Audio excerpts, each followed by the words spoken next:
যে শিক্ষক তোমাকে বলে না যে আশফুল নিয়ে গান বাজনা গাও, তালিবালি দাও, সম্মান হবে মৃত ব্যক্তির, ও মারা গেলে তোমরা সবাই ঢোল তবলা নিয়ে পৌঁছে যাও, প্রথম দিন থেকে সম্মান করো তাকে।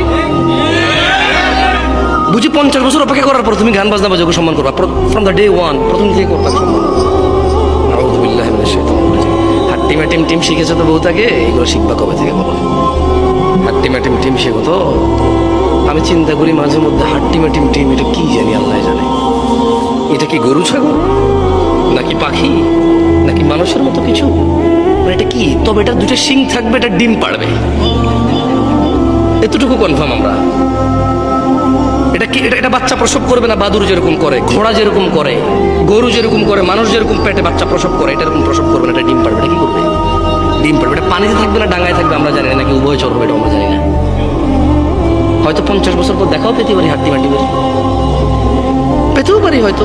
তবে তোমরা সেদিন চিনবা কিভাবে বলো তো? এটাকে দুটো শিং থাকবে, এটা ডিম পাড়বে।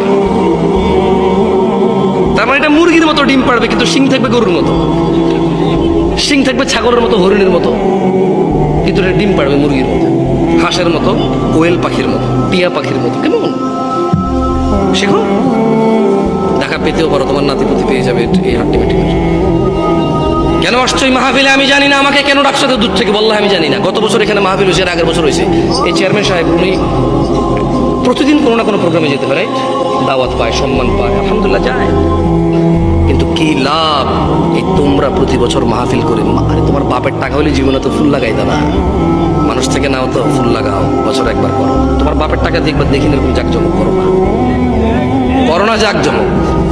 এরপরে বুঝতাম, এরপরে খুঁজতে লাভ কি? আমার আপন ভাইয়ের ছেলে ইয়েতিম, তারে মাদ্রাসায় পড়ায় না, বলে যে হ্যাঁ তেরে পড়াই আমার লাভ কি?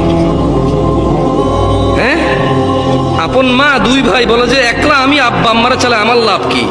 এরপরে দেখতাম এত বড় মাহফিল, বাপের টাকা এগুলো লাভ খুঁজতে। এখন তো লাভ খোঁজা লাগে না, প্রতি বছর করো, কিন্তু এর বেনিফিট কি কিচ্ছু জানো না তোমরা।